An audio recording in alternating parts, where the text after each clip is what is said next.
지난주에 큰아들 앤디 졸업식에 참여하고자 캘리포니아를 다녀왔습니다. 얼바인에 살아본 경험이 있는 저로서는 캘리포니아는 아주 잘 아는 지역입니다. 사람들의 특성, 지역의 분위기, 그리고 특별히 날씨를 잘 압니다. 그래서 제가 알고 있는 지식, 그 난리지를 근거로 여행 옷을 준비했습니다. 반팔, 반바지, 그리고 가벼운 옷을 준비했어요. 여러분이 알고 있는 캘리포니아의 6월의 날씨는 어떠한가요? 따뜻하고 건조하고, 그리고요 버지니아하고 좀 다른 게 햇볕이 내리쬐면요 굉장히 따갑습니다. 아주 강하게 느껴져요. 여러분이 알고 있는 지식도 그렇죠? 그렇게 예상하고 모든 준비를 해갔습니다. 근데 막상 도착하니까요 뜻밖의 상황이 벌어졌어요. 앤디 학교가 있는 팔로알토 지역은요 제가 살고 있었던 얼바인과는 전혀 다른 지역이었어요. 생각해 보니까 거기가 북가주예요. 얼바인에서 차를 타고 6시간 올라가야 되는 곳입니다. 부산하고 서울하고도 온도 차이가 다른데요. 너무 추운 거예요. 지난주에 여기 버지니아 날씨가 80에서 95도 정도 왔다 갔다 했다고 그러는데 거기는 50도에서 제일 높았을 때가 68도예요. 저녁이 되면요 그곳에 있는 분들은 거짓말처럼 가을 점퍼 도톰한 걸 입습니다. 노숙자들은 아예 두꺼운 겨울옷을 입고 자요. 하이웨이를 지날 때의 풍경도 완전히 제가 알고 있었던 남가주의 얼바인과는 딴 세상이에요. 그 얼바인 요 남가주는요 하이웨이를 지날 때 있는 산들이요 거의 민둥산이에요. 거의 풀도 없어요. 그리고 나무가 있어도 그냥 허리 아래 그냥 이렇게 군데군데 이렇게 있지 무성한 게 없어요. 근데 북가주는 전혀 다르더라고요. 울창한 그런 숲풀에다가 나무들이 하늘을 치솟듯이 올라가 있어요. 그 지역에 있는 스테이트 파크에 갔더니 나무들이 이래요. 그러니까 버지니아 나무가 다 난쟁이 똥자루 같아요. 이렇게 울창한 지역이었더라고요. 그러니까 제가 알고 있었고 제가 상식이라고 생각했던 지식과는 전혀 달랐습니다.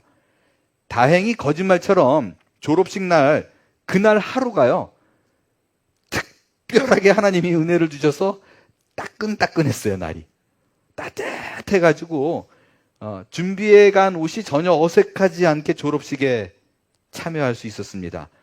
아니었으면 정말 낭패를 볼 뻔했습니다. 이때 제가 또다시 얻게 된 교훈이 있습니다. 제가 당연하다고 알고 있는 그 지식이 얄팍하다는 거예요. 그 얄팍한 지식으로 무언가 자신 있게 이건 내가 확실하게 알아라고 판단하지 말자라는 것이었습니다. 얼바인은 내가 책으로 아는 것이 아니었잖아요.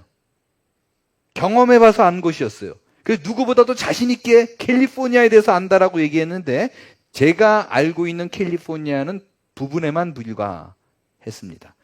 전체 캘리포니아를 요 조그만 지역 하나 아는 것으로 판단하는 것에 대해서 큰 우를 범하고 있었다라는 것을 알게 됐습니다. 여러분, 기독교 신앙에 있어서도요, 이게 예외가 아닙니다. 성경에는요, 정말 아주 많은 우리가 누릴 수 있는 풍성한 복들을 얘기하고 있습니다. 어떻게 그것을 누려야 될지도 말하고 있습니다. 그럼에도 불구하고요, 내가 경험한 신앙의 세계가 그 좁은 지식이 다인 줄 알아요. 그래서 성경에 이러한 복들이 많다라고 제시하고 이렇게 하면 이렇게 누릴 수 있다고 얘기하는데 이게 단 줄 알아서 거기에 붙잡혀 있어서 제한된 사고 때문에 하나님이 주신 복을 복인지도 모르고 누리지도 못하고 살고 된다라는 것입니다. 여러분, 내가 알고 있는 복이 성경이 말하는 모든 복으로 생각하고 추구하고 나가면 어떤 일이 벌어지는가? 결코 복을 누리는 삶을 살 수가 없습니다. 왜냐하면 내가 복이라고 생각하는 그 복이 성경이 말한 참된 복이 아니기 때문에 그것을 향해서 열심히 달려갑니다. 근데 못 잡아요. 못 잡으면 못 잡아서 자기는 복이 없다고 생각해요. 근데 잡아요? 잡아도 그게 복이 아니에요. 그래서 결국에는 우리가 신자로서의 풍성한 삶을 누리지 못하고 그게 다인 줄 알고 생을 마감하게 될 것입니다. 그렇다면 성경에서 말한 참된 복은 무엇인가? 어떻게 살고 어떤 신앙을 가져야 되는지를 오늘 본문을 통해서 생각해 보겠습니다. 여러분, 오늘 본문은요, 지난주에 이어서 사마리아 여인이 예수님을 통해서 예수를 그리스도로 믿게 된 바로 직후의 일을 기록하고 있습니다. 그 여인을 통해서 예수라는 존재가 그리스도라는 것을요, 그 수가성, 그 사마리아 그 성 안에 있는 모든 사람들이 다 알고 결국에는 예수를 믿게 됐어요. 그리고 이것에 바로 이어서요, 예수님께서 가나에서 행하신 두 번째 표적에 대한 이야기를 기록하고 있습니다. 여러분, 요한이 기록한 요한복음에 굉장한 특징이 있습니다. 그거는요, 다른 복음서는요, 예수님의 탄생부터 십자가에 달려 돌아가시고 승천하시는 그 모든 내용들이요, 가능하면 시간적인 순서에 맞게 기록하려고 꽤나 노력을 했어요. 반면에 요한복음은 달라요. 요한복음은요, 요한이 자기가 전하고자 하는 메시지가 있어요. 그 메시지를 던진 다음에 어떤 에피소드를 끼워가지고 등장할 적에 시간 순서대로 하지 않아요. 자기 메시지가 바로 전달이 될 만한 내용들을 끌어다가 갖다가 붙여놔요. 그래서 때로는 예수님의 사역 초기에 벌어진 일이 뒤에 가서 나오기도 하고요, 예수님이 뒤에 가서 했던 일이 앞에서 기록되어 있을 뿐만 아니라 공간복음, 이 세 복음서에서는 굉장히 중요하다라고 강조되어서 있는 것이 요한복음엔 아예 없기도 합니다. 자기의 의도가 안 맞으면 빼버려요. 그렇기 때문에 여러분, 요한복음을 읽을 적에 어떤 부분에 대해서 여러분이 집중을 해야 되냐면요, 그 본문 요 하나의 메시지가 아니라 앞과 뒤를 봐야 돼요. 그래서 이 문맥의 흐름이 어떻게 이어지는가를 읽어야 요한이 전하고자 하는 제대로 된 의도를 읽을 수가 있다라는 거예요. 여러분, 이 시각으로 오늘 본문을 보겠어요. 오늘 갈릴리 가나에서 왕의 신하의 아들을 고친 이 사건 바로 직전에 사마리아 여인이 예수를 믿게 된 사건이 있습니다. 그럼 예수를 믿게 됐다라는 얘기를 그냥 끝내고 바로 이어서 가나에서 벌어진 왕의 신하의 아들을 고친 그 기적 이야기를 끌고 가면 되잖아요. 그런데 굳이 요한은 일부러 사마리아 여인이 사는 그 수가성에 많은 사람들이 예수를 믿게 되었다, 구주로 믿게 되었다는 얘기를 삽입합니다. 몇 줄 없어요. 굳이 빼놔도 내용엔 문제가 없는데 사마리아 사람들, 그 성 안에 있는 많은 사람들이 예수를 믿었다는 얘기를 삽입합니다. 왜 그랬는가? 그 요한의 의도는 무언가? 딱 하나입니다. 그거는요, 진짜 신앙, 참 신앙은 기적을 통해서가 아니라 말씀을 통해서 온전하게 된다라는 것을 말하고 싶어서입니다. 여러분, 지금 요한복음의 순서를 잘 비교해 보세요. 앞서 가나에서 물이 변하여 포도주가 되는 기적을 예수님이 행했어요. 그리고요, 그 기적을 행한 다음에 예수님이 예루살렘에 올라가서 많은 기적을 상을 뒤집어 엎은 후에 행했습니다. 그때 그 모습을 보고 많은 사람들이 예수를 믿었어요. 예수를 믿은, 그 기적을 통해서 예수를 믿은 그 사람들의 신앙을 예수님이 뭐라고 평가했는가? 2장 23절을 보니까 그들의 믿음을 탐탁하게 여기지 않았어요. 야, 너희들 믿음으로는 내가 너희들에게 못 맡겨 라고 얘기했어요. 왜? 예수님은 모든 사람을 알아요. 그러니까 이들이 갖고 있는 현재의 신앙이 얄팍하다라는 것을 알기 때문에 전적으로 기적을 통한 믿음을 가진 사람에게 자기를 의탁하지 않았습니다. 그 뒤로 사마리아 여인의 이야기가 등장을 해요. 이 여인을 통해서 많은 사람들이 예수를 믿고 변화돼요. 그런데 그 수가성에 있는 사마리아 사람들이 어떻게 예수를 믿게 되었는가? 여러분, 이들은 기적을 통해서 예수를 믿지 않아요. 그 어느 구석에도요, 예수님이 그들 앞에서 자그마한 기적을 행했다라는 말조차도 없습니다. 순수하게 단 하나, 말씀을 통해서, 예수님과의 대화를 통해서 그가 그리스도이구나, 내 영혼의 구세주라는 것을 알게 됩니다. 혹자는 이 부분을 이렇게 저에게 얘기할 수가 있어요. 목사님, 그렇지 않아요. 사마리아 여인이 예수를 믿게 된 거는요, 잘 생각해 보세요. 계기가 말씀을 통해서가 아니에요. 어떻게 해서 예수를 믿게 됐어요? 눈이 번쩍 뜨여졌어요? 갑자기 그 사마리아 여인의 과거를 예수님이 얘기를 했어요. 너 남편 5 있었잖아. 지금 살고 있는 남자도 남편 아니지? 그것도 기적이잖아요. 초자연적인 일이잖아요. 쉽게 그러니까 예수님이 바다를 가르고 걷고 이런 기적은 아니더라도, 그죠? 그것도 기적이에요. 그러니까 사마리아 여인도 말씀을 통해서 믿은 게 아니라 기적을 통해서 믿은 거예요. 이렇게 말할 분이 분명히 계실 거예요. 맞아요. 틀린 얘기 아닙니다. 그래서 요한이 당연하게 그렇게 생각할까봐 사마리아 사람들이 예수를 믿게 된 이유를 명확하게 꼭 집어가지고 성경에 써놨습니다. 그게 42절이에요. 그 여자에게 말하되, 이제 우리가 믿는 것은, 사마리아 사람들이 사마리아 그 우물가에 있는 여인에게 얘기하는 거예요. 우리가 믿는 것은 내 말로 인함이 아니니, 그러니까 네가 이 간증을 듣고 야, 이 사람이 초자연적인 능력이 있어 라는 그 얘기에 흔들려서, 그 얘기에 현혹돼서 내가 예수를 믿게 된 게 아니라고 분명하게 얘기합니다. 그리고 이어서 이유를 말하죠. 이는 우리가 친히 듣고 그가 참으로 세상의 구주인 줄 알미라. 믿게 된 이유가 기적 때문이 아니라, 너의 간증 때문이 아니라, 예수님과의 대화를 통해서 그 말씀을 통해서 내가 믿게 된 거다라고 얘기합니다. 명확하죠? 자, 그렇다면 이제 요한은요, 그 기록에 의해서, 그의 어떤 순서와 방법에 의해서 기적을 통해서 예수를 믿은 사람을 탐탁지 여기지 않아요. 말씀을 통해서 예수를 믿은 사람들은 바르게 신앙생활을 해야 된다라는 것을 설명해야 돼요. 증명하는 기록을 이어가야 됩니다. 그래서 등장한 것이 가나에서 행한 2번째 기적인 왕의 신하의 아들을 고친 표적입니다. 여러분, 이 이야기를 시작하기 전에요, 참 요한이 그 설득력 있는 방법에 있어서 참 탁월한 게요, 이 말을 제대로 기적을 통해서 예수를 믿는 것보다 말씀을 통해서 예수를 믿는 신앙이 훨씬 견고해라는 것을 확실하게 전해주기 위해서요, 흔히 말하는 밑밥을 쫙 깝니다. 기적 사건을 얘기하기 전에. 그 밑밥이 뭐냐면요, 예수님께서 그 사마리아 성에 계시다가 이제 갈릴리 지역, 자기 고향 쪽으로 올라가시거든요. 그때 올라가면서 제자들에게 이렇게 얘기해요.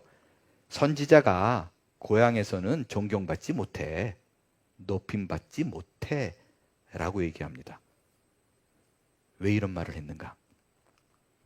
예수님이 트라우마가 있어요. 누가복음에 보면요, 예수님이 사역 초반에, 그러니까 완전 초반이에요. 그 사탄에게 40일 시험 받고 금식하고 그 뒤에서 무슨 일을 하시냐면요, 각 마을을 다니면서 회당에 들어가가지고 성경을 읽고 말씀을 전하시고 그 말씀을 통해서 예수를 믿게 하는 일을 행하시거든요. 그때 누가복음에 보니까 자기가 자란 갈릴리 나사렛 지방에는 갔는데, 다른 데서는 말씀을 전할 더니 사람들이 막 칭송하고 그 앞에 부복하고 예수를 믿는 일이 벌어지는데, 자기의 고향 나사렛에 가서는 정반대의 일이 벌어집니다. 예수님이 이사야서를 읽어요. 그 안식일에 회당에서 이사야서를 읽고 이 글이 너희에게 임했다라고 선포했더니 다른 데서는 자빠지고 부복하는데 사람들이 좋아하지 않아요. 저 목수의 아들인데? 웃기는 소리 하네? 그리고 분노합니다. 이 분노가 어느 정도 극에까지 달했냐면 예수를 몰아붙여가지고 절벽 끝까지 가서 예수를 떨어뜨리려고 합니다. 이번에 이스라엘에 갔을 때 예수님을 떨어뜨리려고 했던 것으로 예상되지는 그 절벽산에 제가 올라갔었어요. 그 가이드가 이렇게 얘기를 하더라고요. 나사렛에서 벌어진 일이고 회당이 있고 높은 낭떠러지가 있는 곳이잖아요. 그것은 나사렛 지역에서 단 한 곳밖에 없어요. 그래서 거기 외에는 밀어 떨어뜨릴 곳이 없다. 그래서 거기였을 확률이 거의 의심의 여지가 없다라고 말하는 곳이 있어요. 잠시 쉬어가는 의미로 제가 그 장소를 보여드리겠습니다. 400m 높이의 산이에요. 그 위에, 이거 제가 찍은 거거든요. 그 위에 올라가서 내려다보면 이스라엘 평원이 저렇게 쫙 있는데 거기 바위들이 이렇게 있죠. 돌. 그 밑이 절벽이에요. 그 밑이 낭떠러지예요. 그래서 제가 그 낭떠러지를 이렇게 셀카봉을 들이밀고 찍었어요. 이게 그 낭떠러지인데 이게 2D라 그러니까 이게 너무 밋밋해가지고 이렇게 안 높아 보이고 위험해 보이지 않는데 이거 직접 이렇게 보면요 아찔해요. 저 끝에 보이는 이 밑바닥이 이게 계속 굴러가는 거거든요. 거기까지 굴러가면 이런 생각이 들어요. 죽지는 않겠다. 근데 굉장히 심하게 다치겠구나. 이런 생각은 들어요. 근데 여러분 지금 상황하고 다르잖아요. 그때는. 지금처럼 뭔가 이렇게 안전장치가 있는 것도 아니고 굴러 떨어뜨리면 일부러 밀어 넘어뜨린 거기 때문에 누구도 구조하지 않아요. 그러면 큰 부상을 입고 거기서 죽었을 확률이 아주 높습니다. 아무튼 예수님께서는요 앞서 고향 사람들에게 이렇게 자기를 벼랑에 밀어 떨어뜨리려고 했던 그렇게 배척을 받았던 아픔이 있어요. 그래서 고향 가기 전에 미리 그런 일을 보고 애들이 충격받을까 봐 얘기한 거예요. 고향 가면 선지자가 고향에선 높임받지 못해. 그래서 별로 안 좋은 일이 있을 거야 라고 얘기를 한 겁니다. 그런데 정작 고향에 딱 갔어요. 갈릴리로 갔어요. 어떤 일이 벌어져요? 전혀 상상 밖의 일이 벌어집니다. 이들이 열렬하게 환영하고 영접했다라는 거예요. 너무 좋아하는 거예요. 여러분 앞뒤가 안 맞잖아요. 예수님이 말했으면 그대로 돼야 되는데. 여러분 왜 갑자기 그들이 이렇게 변했을까요? 시간 차이가 분명히 있어요. 예수님을 밀어 떨어뜨리려고 했을 때는 사역 초기예요. 시간이 꽤 지난 나중에 그들에게 찾아갔을 때는 그들이 너무너무 좋아하고 어서 오세요라고 얘기를 합니다. 이유가 뭔가? 그건요. 그들이 예수님께서 예루살렘에 올라가셔서 성전 뒤엎고 그 뒤에 행하신 많은 기적들을 봤기 때문이에요. 그 보고 온 사람들이 갈릴리 가가지고 예수란 존재가 얼마나 놀라운 기적의 능력자인지를 퍼뜨렸어요. 그러니까 예수가 갈릴리로 온다 그랬더니 그 동네가 뒤집어진 거예요. 와, 병든 사람들 다 데리고 나와. 아픈 사람들 다 끌고 나와. 예수가 고쳐준대. 이거예요. 우리도 기적을 한번 맛보자 라는 것입니다. 다른 이유가 없어요. 여러분 우리가 이들이 영접했더라 라고 써 있잖아요. 영접했다라 그러면요 우리 한국 사람들은 대부분 거의 예외가 없어요. 이 말을 어떻게 듣냐면 이들이 예수를 그리스도로 메시아로 구원자로 받아들였구나 믿었구나라고 생각합니다. 왜냐하면 요한복음 1장 12절에 이렇게 써 있거든요. 영접하는 자 그 이름을 믿는 자들 이렇게 써 있어요. 그래서 영접과 믿는다라는 것이 동일선상에 있어서 같은 의미로 해석이 되어집니다. 근데요 아이러니하게 헬라어로 보면 이때 영접과 믿음과 같은 단어로 쓰여진 이 단어와 예수님을 환영했더라라고 했던 그 영접과는 다른 단어예요. 믿음을 얘기하는 그러니까 구원받았음을 얘기하는 그 영접은 람바노라는 단어이고 갈릴리 사람들이 환영한 영접은 데코마이라고 그냥 단순해요. 심플해요. 그냥 웰컴했다라는 거예요. 그냥 받아들였다라는 뜻입니다. 그러니까 갈릴리 사람들이 예수님이 온다 그러니까 막 환영하고 그를 영접했다는 게 구원자가 온다라는 게 아니었다고요. 나도 한번 기적을 맛보리라 이거였다고요. 예수님이란 능력자가 오는데 나도 병 한번 고쳐보자, 팔자 한번 펴보자 라는 의미였었어요. 우리가 생각하는 믿음의 영접이 아닙니다. 여러분, 갈릴리 사람들이 말한 기적을 환영하는 영접과 참 신앙을 가진 자가 구주로 영접하는 거에는 어떤 차이가 있는가? 굉장히 큰 차이가 있습니다. 오늘 이 자리에도 마찬가지예요. 오늘 내가 이 자리에 앉아서 예배를 보고 신앙생활을 하는 사람들 중에서 하나님 내 소원을 이루어 주세요, 내게도 기적을 베풀어 주세요 라고 앉아있는 사람과 예수를 구주로 영접하는 사람과는 어떤 차이가 있는가? 심플. 참 구주로 예수를 영접한 사람, 람바노 한 사람들은요, 내 주위의 조건과 상황이 최악으로 치달을지라도 예수가 구주임을 부정하지 않습니다. 원망할 수 있어요, 부평할 수 있어요, 한탄할 수 있어요, 가슴 칠 수 있어요. 하지만 그가 내 인생의 구주요 주님이라는 사실은 부정하지 않습니다. 그게 진짜 믿음 가진 사람이에요.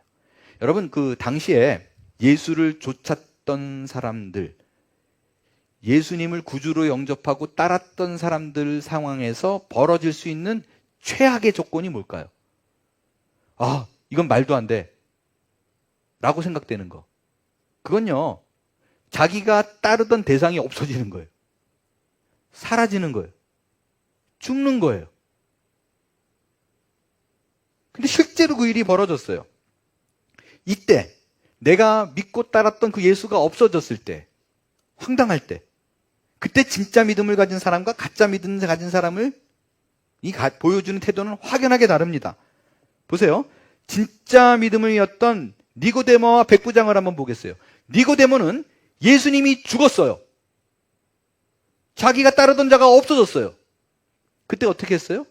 죽음을 무릅쓰고 예수님의 무덤에 가가지고 향료를 내놨어요. 백부장은 어떻게 했어요? 백부장은 말씀을 통해서 그가 참으로 그리스도임을 믿었던 그 백부장은 예수님이 십자가에 달려 돌아가셨을 적에 이게 뭐야? 뭐 어떻게 전개되는 거야? 라고 말하지 않습니다.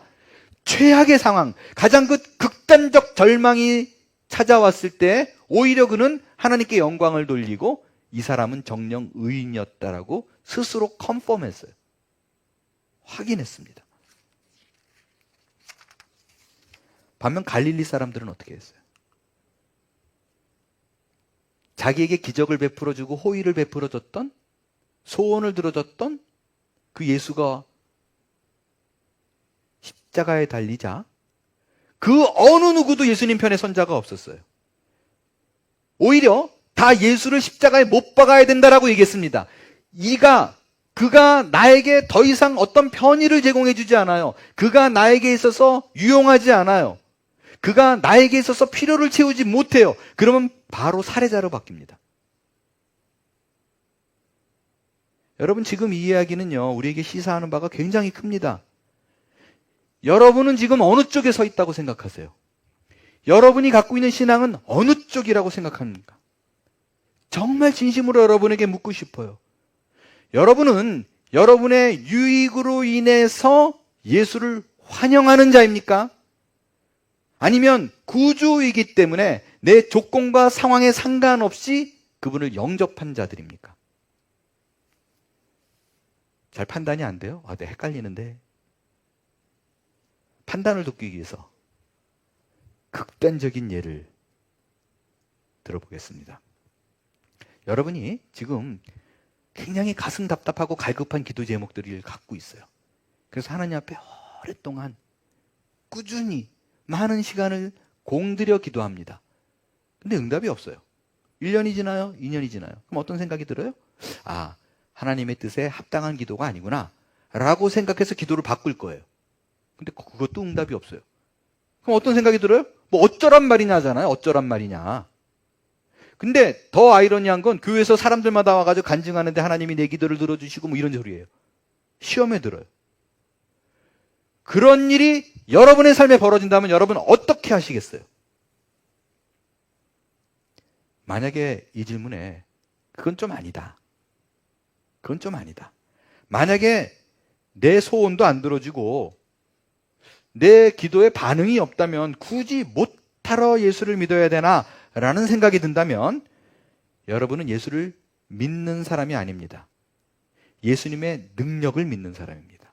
내 편의를 제공해 줄 그 능력을 바라는 것이지 그가 구주로 내 영혼을 책임질 사람으로 인생의 주인으로 믿는 사람들은 절대로 아닙니다.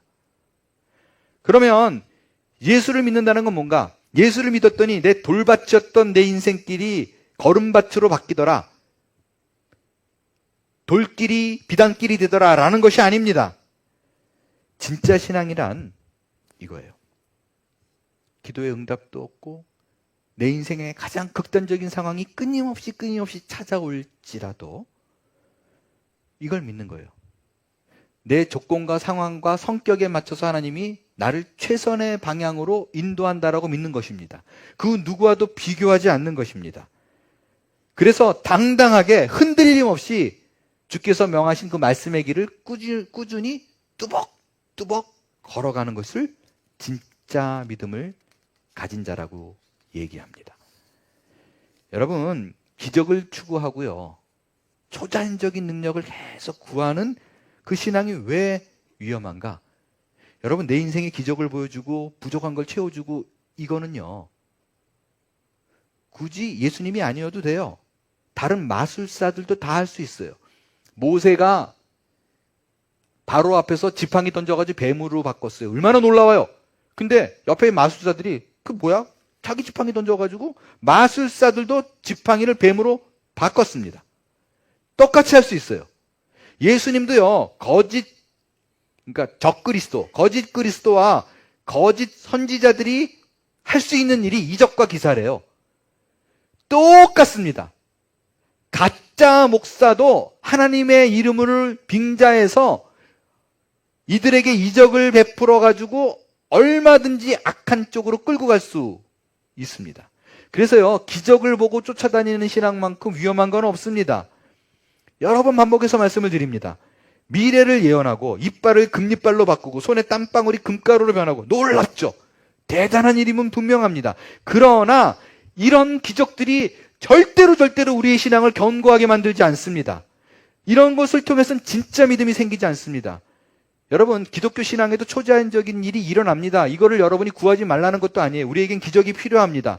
그러나 이런 기적들은요, 주로 믿음이 없었던 사람들 혹은 신앙이 연약한 자들에게 하나님이 전능자라는 걸 보여주기 위한 신앙의 입문 단계에 나타나는 일들입니다.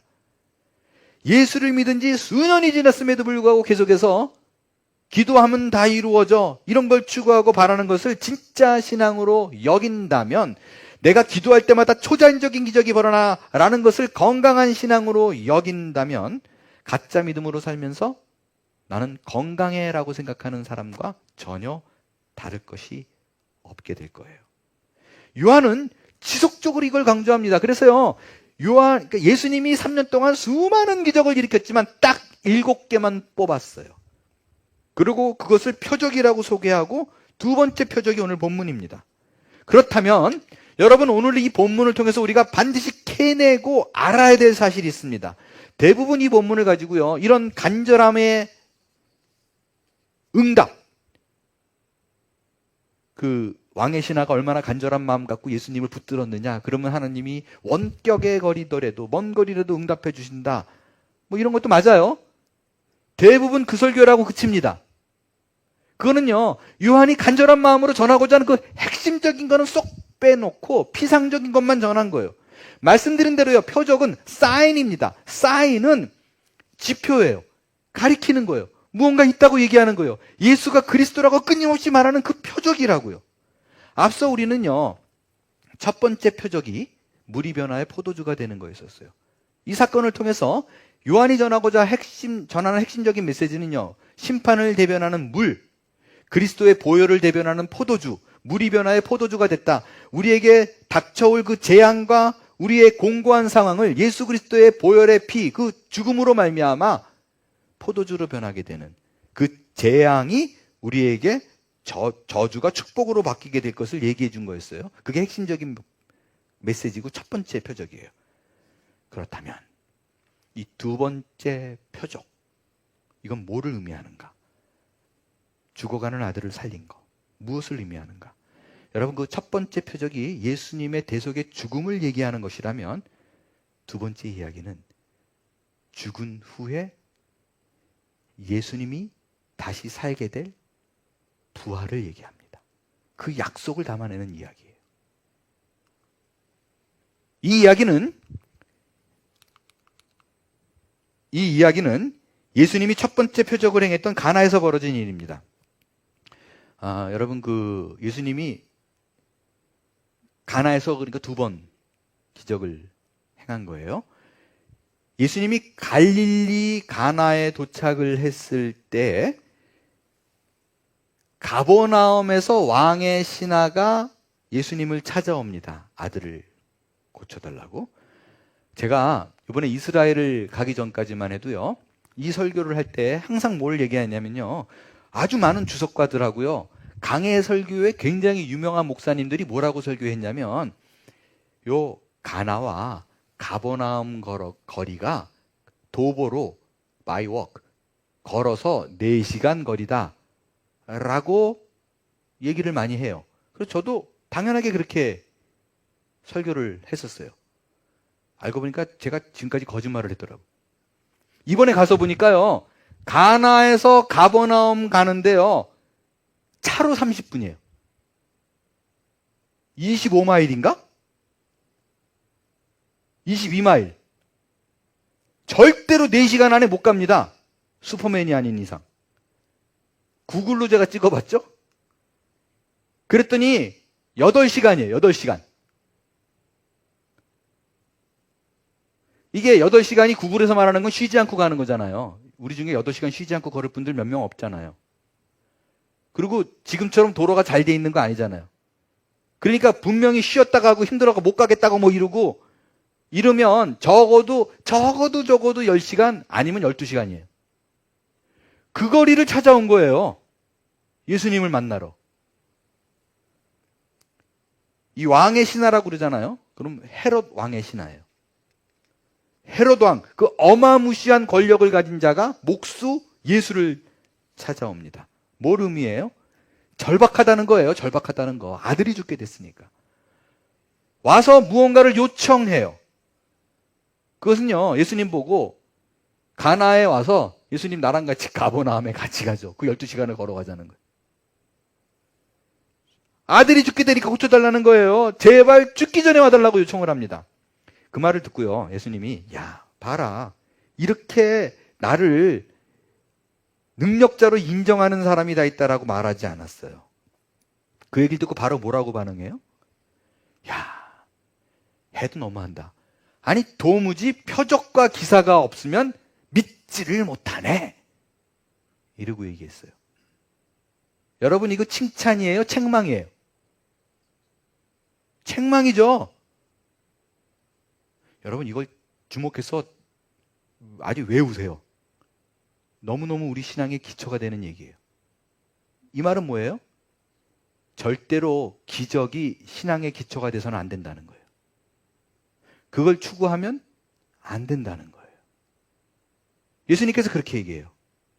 그래놓고 또 생뚱맞게, 요거예요. 가나 얘기하고 굉장히 비슷해요. 가나도 마리아가 와가지고 좀 기적 좀 포도주가 모자라요. 그랬더니 예수님이 뭐라 그래요? 그거 왜 나한테 얘기해요? 그러잖아요. 지금도 똑같아요. 표적과 기사가 없으면 믿지 못하네? 그리고 또 고쳐줘요. 포도주를 바꾸듯이. 전개가 비슷합니다. 생뚱맞게 가자 그러는데, 야, 기적이 없으면 못 믿냐? 그리고 뭐라 그러냐면, 그냥 가! 네 아들 살았어. 라고 얘기합니다. 여러분, 결론적으로 보면 예수님이 아들을 고쳐줬어요. 그리고 병고침이라는 기적을 통해서 이 사람뿐만 아니라 온 집안이 다 예수를 믿게 됩니다. 그러면 또 앞뒤가 안 맞잖아요. 분명히 이 전개가 기적이 아니라 말씀을 통해서 뭐 이거였는데 기적을 통해서 믿었네요? 그렇다면 어차피 기적을 통해 가지고 예수를 믿게 하는 얘기가 이어진다면 굳이 표적과 기사를 통하지 않으면 예수를 믿는 사람이 없냐라는 이 얘기를 왜 넣냐는 거예요. 왜 요한이 굳이 넣을 필요 없는 얘기를 넣었을까? 이런 이유입니다. 여러분, 바른 기독교, 진짜 신앙을 가진 사람일지라도요, 우리에게는 기적이 필요합니다. 우리 중에 누구도 나는 기적 필요 없어요 라고 말하면 그게 오히려 의심 가는 사람이에요. 우리도요, 병 고침이 필요하고 재정이 어려울 적에 목마르게 매달렸을 때 하나님이 채워주는 기적이 우리에게도 필요합니다. 좀 기름병처럼 마르지 않게 솟아나는 재정의 넉넉함이 우리가 있었으면 좋겠어요. 소원 다 있잖아요. 여러분 중에 그런 건 난 필요 없어요. 나는 오로지 성경만 읽을 때가 제일 행복해요. 이것도 문제 있는 거예요. 그건 교만한 거예요. 건방진 거고.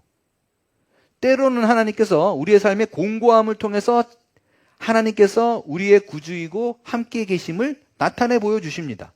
그래서 우리의 곤고함 속에서 하나님을 향한 기적이 필요해라고 말하는 간구함도 필요해요.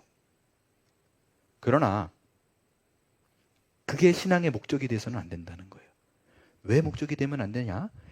내가 그 기적을 추구하고 내 삶의 변화의 근거가 어떠한 초자연적인 것에 매달리면요, 여지없이 적그리스도와 거짓 선지자가 그 사이에 삐지고 들어와서 우리의 영혼을 혼탁하게 만듭니다. 현혹하게 해요. 그렇다면 여러분 기도할 거잖아요. 그죠? 기적 보여주세요. 나 이거 필요해요. 기도할 거잖아요. 근데 그게 이루어졌어요. 병이 낫고 재정의 넉넉함이 해결이 됐어요. 이때 이게 하나님으로부터 온 건지 거짓 영으로부터 온 건지 어떻게 구분해요? 여러분 어떻게 할 수 있어요? 어떻게 할 수 있어요? 그 기준이 있어야 되잖아요. 이건 하나님으로부터 온 거 아니구나. 정신 차려야지. 주님 이건 감사합니다. 분명하게 주께로부터 온 거네요. 어떻게 하냐고요?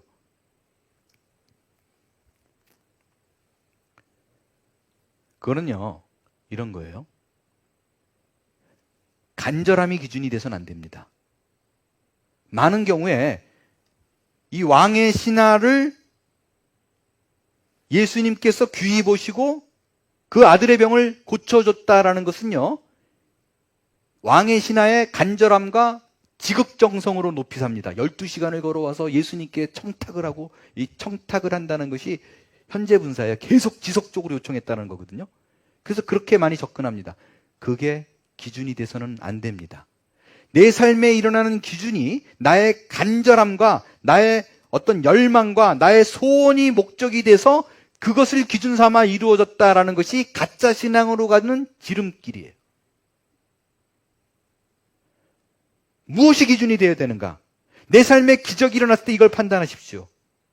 이것이 내가 말씀에 대한 순종으로 말씀에 근거한 신앙의 걸음으로 내 한 걸음을 내딛었더니 그 일이 벌어졌는가를 생각하십시오. 가만히 앉아가지고 무언가를 하지도 않더라도 열심과 정성과 지극과 간절함으로 했더니 이루어졌다. 가짜일 확률이 많습니다. 그러나 어렵더라도 내 상식적으로 도저히 용납이 안 되더라도 지금까지 쌓아온 경험에 말이 안 되는 일이더라도 성경 말씀이 자꾸 나를 재촉해서 그것에 순종했더니 그 일이 벌어졌다면 반드시 그것은 하나님으로부터 온 기적입니다. 왕의 신하는 간절했어요. 10시간이 넘는 거리를 달려왔어요. 그러나 예수님이 가지 않아요. 이게 핵심이에요. 안 갑니다. 왜냐하면 가가지고 들어주잖아요. 그러면 왕의 신하의 신앙은 영락없이 거기로 굳습니다. 밑도 끝도 없다. 그냥 붙들고 매달리면 돼. 봐, 예수님도 왔잖아. 기준이 자기가 돼요. 말씀이 되지 않습니다. 그래서 예수님이 NO! 그리고 거절합니다. 안 가요. 그래서 예수님이 그에게 가지 않고 그냥 가. 네 아들이 살았어. 근데 왕의 신하가 다행히 말씀을 믿고 갑니다. 그리고 집으로 가는 그 중간길에 종들로부터 아들이 살아났다 라는 얘기를 듣습니다. 여러분, 이 이야기를요, 봐라, 우리의 간절함을 들어주시는 그 하나님으로 끝내서는 안 됩니다. 그건 요한이 의도하는 바가 아니에요.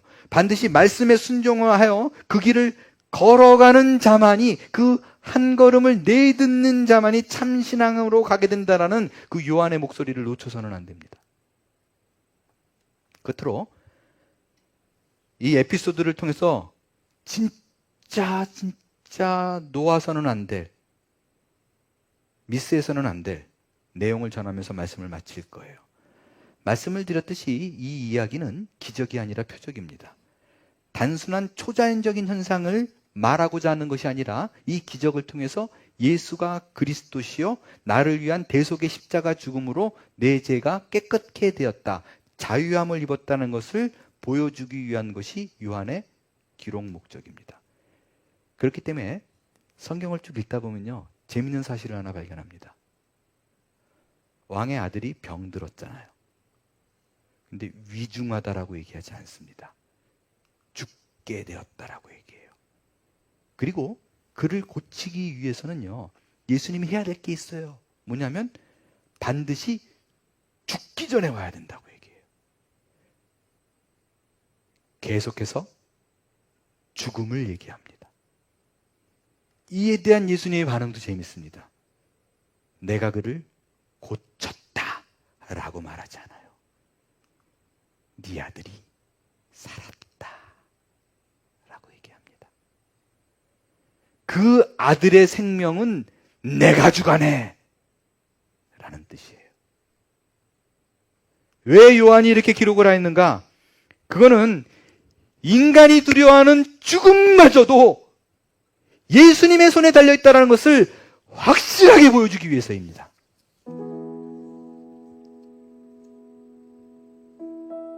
아멘. 이 말씀대로 어둠은 예수님을 죽음으로 몰아갑니다. 하지만 그는 죽음의 권세를 이기고 부활합니다. 왜냐하면 그는 생명을 주관하시는 분이기 때문에 그렇습니다. 요한은 이 일이 앞으로 너에게 벌어지게 될 것을 말해주고 싶었어요. 본인이 죽을 걸 알아요. 근데 그게 끝이 아니라는 것을 말해주고 싶었어요. 그래서 두 번째 표적으로, 그 이름으로 왕의 신하의 아들을 고친 사건을 독자에게 소개하고 있는 것입니다. 여러분, 이제 내 삶에 기적이 있는가, 기적이 없는가, 하나님이 내 소원을 들어주는가 안 들어주는가로 하나님의 존재 유무를 판단하지 마시고, 진짜 신앙이란 내가 받는 복의 유무보다 특별한 기적이 없더라도 주께서 내 인생의 길을 준비하시고 인도하신다는 믿음, 여전히 나를 끌고 가신다는 그 믿음으로 오늘 주어진 복을 누릴 수 있게 되기를 바랍니다. 복의 유무로 결정이 된다면 그거는 가짜 신앙입니다. 누구는 주고 누구는 안 주고 가짜 신앙입니다. 앞으로 내가 당연하게 알고 있는 복의 기준으로 낭패를 보는 일이 있어서는 안 됩니다. 여러분이 알고 있는 그 지식의 제한적인 부분으로 인해서 하나님의 넓은 복을 놓치지 마십시오. 특별한 기적이 없더라도 주를 바라볼 때 그곳에서 여러분은 내 인생의 구주이신 예수님을 만나게 될 것이고, 주께서 우리에게 허락하신 참된 복을 누리게 될 줄로 믿습니다. 일어나 찬양하겠어요.